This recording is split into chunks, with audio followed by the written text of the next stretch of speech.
wa barakatu.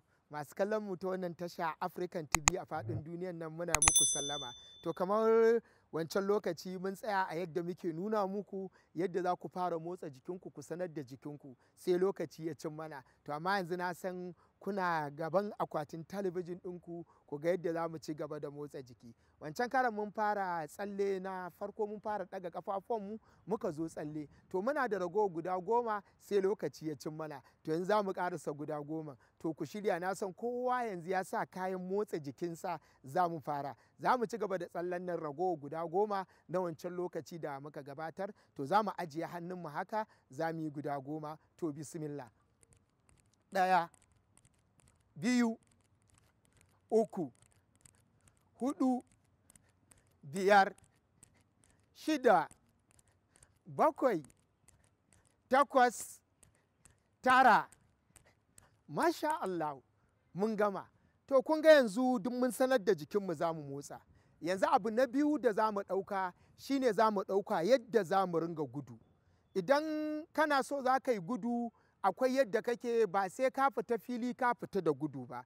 Gudu a waje ɗaya zami. Kuma dama muhimmancin motsa jiki da ka ba wai sai ka hau kan injina ba. So muke mu zamanantar da abin, ko da yin inji ko ba inji za ka samu abin da kake so. Yanzu za mu yi gudu a waje ɗaya. To yadda za mu yi gudu, masu kallon mu ku kula, ba a yin gudu da dunduniya nan. Dole da ɗan yatsan mu za mu yi gudu, ba za ka yi gudu a kan dunduniyarka ba. Ga yadda za mu fara gudu, za mu yi kala 3 don masu kallon mu su. To za mu tsaya ƙafafuwanmu haka, ka kula, ka ga na ɗan ɗaga ƙafata nan, ɗan yatsa na, wannan ma akan ɗan yatsa na.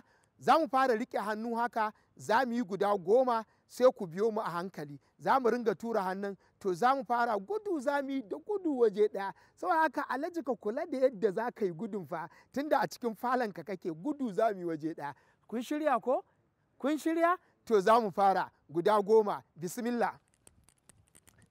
1, 2, 3, 4, 5, 6, 7, 8, 9. Masha Allah, 10. To kaga ba sai ka fita fili ka ringa gudu a waje ɗaya ba.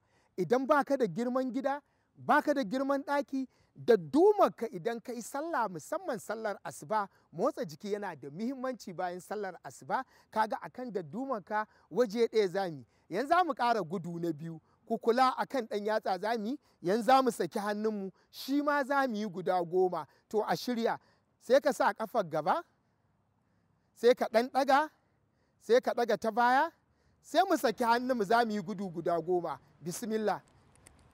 1.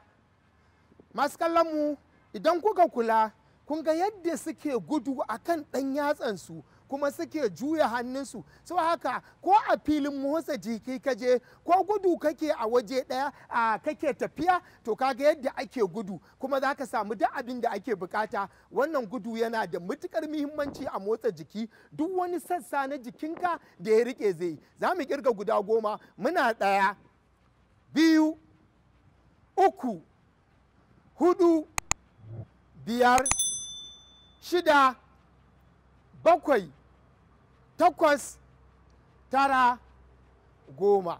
Masha Allah. Yanzu na san duk ɗan jikin ya ɗan jijjigu, ana ta haki.